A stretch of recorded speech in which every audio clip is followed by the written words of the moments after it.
నా దేవునికి ప్రార్థన చేశాను, ఆయన తన ఆలయములో ఆలకించి నా ప్రార్థనను అంగీకరించాను. Praise the lord. ఇక్కడ కీర్తనకారుడు కలిగిన శ్రమలేంటో ఆ పై వచనాలన్నీ చదువుతుంటే తనకి ఎన్నో సమస్యలు, తనకి ఎన్నో పోరాటాలు, ఎన్నో శ్రమలు ఉన్నట్లు మనం చూస్తాం. ఆ శ్రమలన్నిట్లో యెహోవాకు మొరపెట్టాడు. నా దేవునికి నేను ప్రార్థన చేశాను. ఎవరికి ప్రార్థన చేశాడంట చెప్పాలండి? ఎవరికి ప్రార్థన చేశాడు? ఆయన నా దేవుడు. ఆమేన్ చెప్పండి గట్టిగా. యేసయ్య నా దేవుడు. Praise the Lord. హల్లెలూయా. ఈయన మా నాన్న అంటారు పిల్లలు. మా నాన్న అన్నాను అనుకో, మా నాన్న అంటది ఆ చిన్నది. అర్థమైందండి? నేను లేదు మా నాన్న అన్నాను అనుకో, మీ నాన్న కాదు, ఆయన మా నాన్న. స్తోత్రం చెప్పండి గట్టిగా, హక్కుతో. అదేవిధంగా దేవుని, ఆయన నా దేవుడు. నాకు శ్రమలు వచ్చినప్పుడు, నాకు ఆపదలు వచ్చినప్పుడు, అపాయాలు వచ్చినప్పుడు నా దేవునికి నేను ప్రార్థన చేశాను. ఆయన నా దేవుడు. తన స్వరక్తం చేత నన్ను కొన్నాడు. నేను ఆయన సొత్తు, ఆయనే నా స్వాస్థ్యం. ఆయన నా దేవుడు. శ్రమల్లో నేను ఆయనకు మొరపెట్టుకున్నాను. ఆయన తన ఆలయమందు నా ప్రార్థన ఆలకించి నా ప్రార్థనను అంగీకరించాడు. స్తోత్రం చెప్పండి అందరూ గట్టిగా. ఆలయానికి ఎందుకు రావాలి? దేవుని మందిరానికి ఎందుకు రావాలంటే ఆలయములో దేవుడు ప్రార్థన ఆలకిస్తాడు. అందుకే భక్తుడైన దావీదు, దేవుని మందిరమునకు వెళ్ళుదామని జనులు నాతో అనినప్పుడు నేను సంతోషించాను, ఎందుకంటే ఆలయములో ఆయన ప్రార్థన ఆలకించే దేవుడు. చాలా సందర్భాలు మన శ్రమలో, మన ఆపదలో, మన పోరాటాలు మనుషుల దగ్గరికి వెళ్ళి మన సమస్యలు మనం చెప్పాలని కోరుకుంటున్నప్పటికీ మనుషులు అందరూ మన మనవి వినడానికి ఇష్టపడకపోవచ్చు. మేబీ వాళ్ళు బిజీగా ఉండి ఒకవేళ మన మనవిని ఆలకించకపోవచ్చు.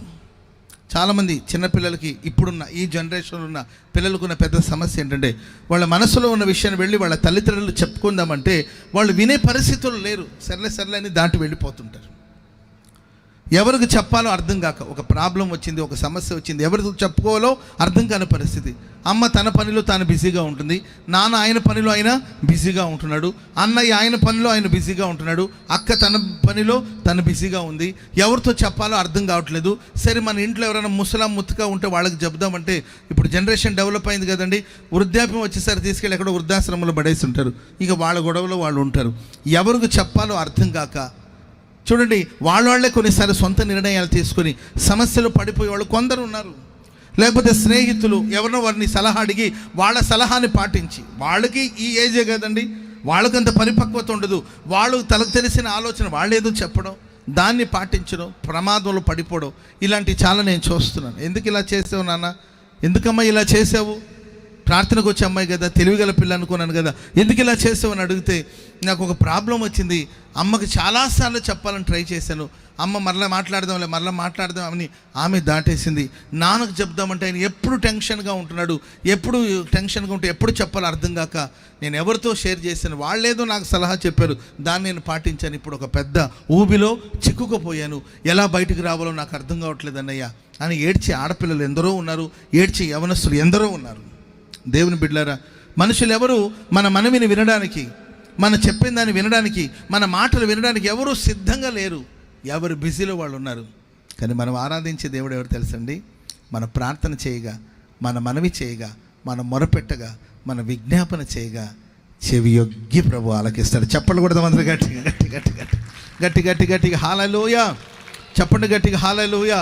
మీరు ఆ కీర్తన అంతా చదువుకుంటూ వెళితే ఎప్పుడైతే ఆయన చెవులో ఈ ప్రార్థన వెళ్ళి చేరిందో, ఎప్పుడైతే ఆలయంలో ఆయన ఆలకించి అంగీకరించాడో, వెనువెంటనే కెరూబు మీద ఆయన ఎగిరి వచ్చాడంట. స్తోత్రం చెప్పండి అందరూ గట్టిగా. వెంటనే ఉత్తరం ఇవ్వడానికి, ఆ శ్రమలో నుండి విడిపించడానికి, ఆ సమస్య నుండి విడిపించడానికి, సహాయం చేయుట కొరకు ప్రక్కన నిలబడడానికి కోసం గాలి రెక్కల మీద ఆయన ప్రత్యక్షమయ్యాడు అని వాక్యం చెప్తుంది. మహా జలరాశులు మునిగిపోతున్నట్టున్నాడు ఆ భక్తుడు. వెంటనే దేవుడు తన చెయ్యి చాపి మహా జలరాశులు మునిగిపోతున్న భక్తుని చేతులు పట్టుకుని పైకి లేవనెత్తాడు. ఆ భక్తుడు కీర్తనకారుడు. ఆ భక్తుడు, అతని శత్రువులందరూ తనకన్నా బలవంతులు. మన మన మన మన సరి సమానం, మనతో సాటి అయిన వాళ్ళతో మనం పోరాడవచ్చు. ధనబలం కావచ్చు, భుజబలం కావచ్చు, లేకపోతే జ్ఞానం కావచ్చు, మనతో పోటీ పడే వాళ్ళతో మనం పోరాడచ్చు. మనకన్నా మించిన బలం గలవాళ్ళు, డబ్బు విషయంలో వాళ్ళు బలవంతులు, పేరు విషయంలో వాళ్ళ బలవంతులు, ఆస్తి విషయంలో వాళ్ళు బలవంతులు, జనబలం ఉంది, వాళ్ళకి భుజబలం ఉంది, పేరు ప్రఖ్యాతులు ఉన్నాయి. వాళ్ళతో పోరాడే శక్తి లేకుండా శ్రమలలో, పోరాటంలో దేవునికి ప్రార్థన చేస్తే వాక్యం సెలవిస్తుంది, ప్రియులరా, సర్వశక్తి గల దేవుడు దిగివచ్చి తన భక్తుని ఆదుకున్నాడు. చప్పట్లు కొడదాం అందరూ గట్టిగా గట్టి గట్టి గట్టి గట్టిగా. హల్లెలూయా. బైబిల్లో ఇలాంటి సందర్భాలు చాలా మనం చదువుతాం.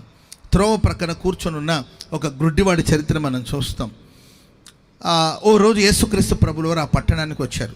ఈరోజు నేను మీ ఊరు వచ్చినట్లు, నేను మొదటిసారి ఊరు రావడం, సో నేను మీ ఊరు వచ్చినట్లు యేసుక్రీస్తు ప్రభులు వారు యెరికో పట్టణానికి ప్రభు వెళ్ళారు. ఊరంతా సందడి సందడిగా ఉందండి. అది ఒక వ్యాపార కేంద్రం.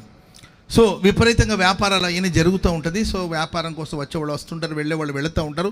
ఎప్పుడు బిజీగా ఉంటుంది ఆ సిటీ, ఆ పట్టణం అంతా ఎప్పుడు బిజీగా ఉంటుంది, రద్దీగా జన సందడితో నిండి ఉంటుంది అనమాట. ఆ సందడిలో యేసుక్రీస్తు ప్రభులు వారు ఆ పట్టణానికి వచ్చినప్పుడు, ఆ మార్గాన్ని వెళుతున్నప్పుడు ఆయన వెంబడించే శిష్యులు చాలామంది ఆయన వెంబడిస్తున్నారు. అక్కడేదో కొంత శబ్దం జరుగుతూ ఉంది. ఏం జరుగుతుందని ఎవరినో అడిగినట్టున్నాడు. అప్పుడు వాళ్ళు అన్నారు, నజరేయుడైన యేసుక్రీస్తు వారి మార్గాన దాటి వెళుతున్నాడు. స్తోత్రం చెప్పండి అందరు గట్టిగా గట్టిగా. హల్లెలూయా. నజరేయుడైన యేసయ్య మార్గాన వెళుతున్నాడంటే త్రోవ ప్రక్కన కూర్చొని ఉన్న గుడ్డివాడు, గుడ్డి భిక్షకుడు, భిక్షం ఎత్తుకునే గుడ్డివాడు అక్కడి నుండి కేకలు వేయడం ప్రారంభించాడు. దావీదు కుమారుడా, నజరేయుడైన యేసు, నన్ను కరుణించు కరుణించు కరుణించమని కేకలు వేశాడు. ప్రియమైన వాళ్ళరా, అంత జనసంద్రములో, అంత సందడిలో, అంత గోలలో అరిచేవాళ్ళు అరుస్తున్నారు, నడిచేవాళ్ళు నడుస్తున్నారు, ఎక్కడి గోల్ చేసేవాళ్ళు గోల్ చేస్తున్నారు, మాట్లాడేవాళ్ళు మాట్లాడుతున్నారు. అంత సందడిలో ఆ గుడ్డివాడి యొక్క స్వరాన్ని దేవుడు విన్నాడు. స్తోత్రం చెప్పండి అందరూ గట్టిగా చెప్పండి గట్టిగా. హల్లెలూయా గట్టిగా హల్లెలూయా. ఆయన దావీదు కుమారుడా, నజరేయుడైన యేసు, నన్ను కరుణించమని ప్రార్థన చేశాడు. దావీదు కుమారుడా అని ఎందుకు ప్రార్థన చేశాడు? దావీదు కుమారుడా అని ఎందుకు కేకలు వేసి ప్రార్థన చేస్తారంటే, చరిత్రలోకి మనం వెళ్ళి చదివితే దావీదుకి గుడ్డి వాళ్ళన్నా కుంటి వాళ్ళన్నా నచ్చదు. ఏదో కారణాలు ఉంటుంది. కొంతమందికి బల్లి అంటే భయం, బల్లి అంటే నచ్చదు, అర్థమైందండి. కొంతమందికి పాములు అంటే భయం, కొంతమంది పాములు పట్టుకుని తిరుగుతూ ఉంటారు, పాములు పట్టేవాళ్ళు, అర్థమైందండి. ఒక్కొక్కరికి ఒక్కొక్క విషయం అంటే భయం. లేకపోతే కొందరికి కొన్నిటిని చూస్తే అసహ్యం. కొంతమందికి నాన్ వెజ్ చూస్తేనే వాంతికి వస్తుంది, కొంతమందికి ముక్క లేకపోతే మన తెలంగాణ వాళ్ళకి ముద్ద దిగదు. Praise lord. ముక్క లేకపోతే ముద్ద దిగదు. కొంతమందికి ఆ నాన్ వెజ్ చూస్తేనే వామిటింగ్ వస్తుంది. కొంతమంది అంతంత పెద్ద ముక్కలు చూస్తే తింటారనమాట. చిన్న చిన్న ముక్కలు అయితే, మాంసం ముక్కలు తినరు వాళ్ళు, ఇంత లావున ఉండాలి పీసెస్. కొంతమంది అలా చూస్తేనే వాంతి చేసుకుంటారు. ఒక్కొక్కరికి ఒక్కొక్క ఉంటాయి అన్నమాట. సో కాబట్టి దావీదుకి ఈ గుడ్డివాళ్ళు కుంటివాళ్ళు అంటే అసహ్యం. ఎందుకంటే దానికి ఒక కారణం ఉంటుంది. దావీదు సియోను నగరాన్ని, యెబూసీయులు ఉన్న ఆ పట్టణాన్ని స్వాధీనపరచుకోవడానికి వెళ్ళినప్పుడు వాళ్ళు వార్నింగ్ ఇచ్చారు, నీవు కానీ ఈ పట్టణానికి వస్తే ఈ పట్టణంలో గుడ్డివాళ్ళు కుంటివాళ్ళు నిన్ను తరిమేస్తారని అన్నాడు. విషయాన్ని సీరియస్గా తీసుకుని దావీదు వెళ్ళి మురికి కాలువ గుండా ఆ పట్టణంలోనికి వెళ్ళి ఆ పట్టణాన్ని స్వాధీనపరచుకొని ఆ తర్వాత ఆ దేశంలో ఉన్న గుడ్డివాళ్ళని కుంటివాళ్ళందరూ కూడా దేశం నుండి లేకుండా తొలగించేశాడు. ఆ రోజు నుండి గుడ్డివాళ్ళు కుంటివాళ్ళు నగరంలోనికి రావడానికి వీల్లేదు అని, దావీదు ఇంట్లో ప్రవేశించకూడదని ఒక సామెత కూడా పుట్టింది. కనుక గుడ్డివాళ్ళు కుంటివాళ్ళు ఎవరు దావీదు ఇంటికి వచ్చేవాళ్ళు కాదు. ఇలా సాగిపోతున్నప్పుడు దావీదుకి ప్రాణ స్నేహితుడు ఒకడు ఉన్నాడు. ఏంటి ఆయన పేరు? ఏంటండి చెప్పాలి, ఎవరండి? యోనాతాన్ అని ఒక స్నేహితుడు ఉన్నాడు. కనీసం మీ స్నేహితుల పేరైనా తెలుసా మీకు? నీకు బెస్ట్ ఫ్రెండ్ 2-3 పేరు చెప్పమంటే అంటే ఉన్నారో లేదు తెలీదు. ఎందుకంటే అంతా అంటనట్లు, అతికినట్లు ఏంటండి, ప్రాణ స్నేహితులే ప్రాకారాలను కూల్చేస్తున్న రోజులు కాబట్టి చెప్పలేం. సరే, దావీదుకున్న ప్రాణ స్నేహితుడు ఎవరంటే యోనాతాన్. సో వాళ్ళిద్దరూ తీసుకున్న ఒక తీర్మానాన్ని బట్టి, ప్రమాణాన్ని బట్టి, యోనాతాన్ అన్నాడు, ఒకవేళ నేను చనిపోయినా నా కుటుంబం ఎడల నీవు కనికరం చూపించాలి అని నిబంధన చేసుకొని ఉన్నారు వాళ్ళు. యోనాతాన్ చనిపోయిన తర్వాత దావీదుకి యోనాతాన్ ఫ్యామిలీ ఎవరైనా ఉన్నారా, సౌలు కుటుంబంలో ఎవరైనా ఉన్నారా, వాళ్ళకి దయ చూపించాలని దావీదుకు ఒక ఆలోచన వచ్చింది. అప్పుడు ఎవరైనా ఉన్నారా అని అడుగుతుంటే అప్పుడు తెలిసిందండి, ఒక అబ్బాయి ఉన్నాడు, యోనాతానుకు పుట్టిన కుమారుడు ఉన్నాడు. అతడు కుంటివాడు. ఎలాంటి వాడండి చెప్పాలి, ఎలాంటి వాడు? ఏదో ఒక యుద్ధ సమాచారాన్ని విని హడావుడిగా పరిగెత్తుతూ ఉన్న సందర్భంలో యుద్ధం జరిగి నష్టం జరిగిందండి. ఆ టైంలో పరిగెత్తున్నప్పుడు ఒక దాది ఆ కుర్రుడిని పాపం చంకనెత్తుకొని పోతుంటే పాపం ఆమె పడ్డది, వాడు పడ్డాడండి. మొత్తం మీద కాళ్ళు ఎరగొట్టుకున్నాడు. చిన్నప్పటి నుండి పాపం కుంటివాడు అతడు. దావీదు ఇంట్లోని కుంటివాడు రాకూడదు, కానీ ఎవరికైనా కనికరం చూపిద్దామా అని చూస్తుంటే ఒకడు ఉన్నాడండి, ఆడు కుంటివాడు రానికూడదు కదండి ఇంట్లోకి. అప్పుడు అన్నారు, బాబు అతను కుంటివాడు, ఎందుకంటే నీ ఇంట్లో కుంటివాడు రాకూడదని సామెత కూడా పుట్టింది కదా అని అంటే, ప్రియులరా, తన అహము కావచ్చు, తన ఇగో కావచ్చు, అవన్నీ పక్కన పెట్టి తన స్నేహితుడి మీద ఉన్న ప్రేమను బట్టి, చేసిన నిబంధన బట్టి ఆ కుంటివాడైన మెఫీబోషెత్ మీద ఆయన దయ చూపించాడు. చెప్పలు కూడా మంది గట్టిగా హల్లెలూయా. దయ చూపించి ఆయన భోంచేసే ప్రతిసారి మెఫీబోషెత్ని తన బల్ల దగ్గర కూర్చోబెట్టుకొని, ఈయన భోంచేసే ప్రతిసారి ఆయన కూడా బల్ల దగ్గర కూర్చొని భోంచేసే భాగ్యాన్ని అతనికి ప్రసాదించాడు. అండ్ అతని కుటుంబంలో ఆయన ఏదైతే పోగొట్టుకున్నాడో అవన్నీ కూడా ఆ కుటుంబానికి దేవుడు ఇవ్వడం జరిగింది. సో ఈ సందర్భాన్ని కోడ్ చేసి అక్కడ ప్రార్థన చేస్తున్నాడు. ఆ రోజు దావీదు కుంటివాడికి దయ చూపించాడు కదా, నువ్వు దావీదు కుమారుడివి, గుడ్డివాడైన నాకు దయ చూపించండి. చెప్పలు కూడా అందరూ గట్టిగా ఆ జనసంద్రములో యేసయ్య నిలిచిపోయి రమ్మని పిలిచి, నీ కోరికేంటి? Praise the lord. ఆమెను చెప్పండి అందరూ గట్టిగా. నీకేం కావాలి, నేను నీకేం చెయ్యాలని నువ్వు కోరుకుంటున్నావు అని అడిగి ఆప్షన్ ఇచ్చాడు దేవుడు. ఆమెను చెప్పండి అందరూ గట్టిగా. కొన్నిసార్లు మన ఇళ్లలో మనకు ఆప్షన్స్ ఉండదన్నమాట. ఆమె ప్రైజ్ ది లార్డ్. ఆప్షన్స్ ఏముండదు ఇళ్లలో. ఆ తల్లి ఏముండి పెడితే ఈయన తినాల్సింది అంతే. అమ్మాయి కొంచెం ఇంకేదైనా చేసి పెట్ట అంత లేదు, ఇదే నీకు ఎక్కువ. ఆప్షన్స్ ఉండదు.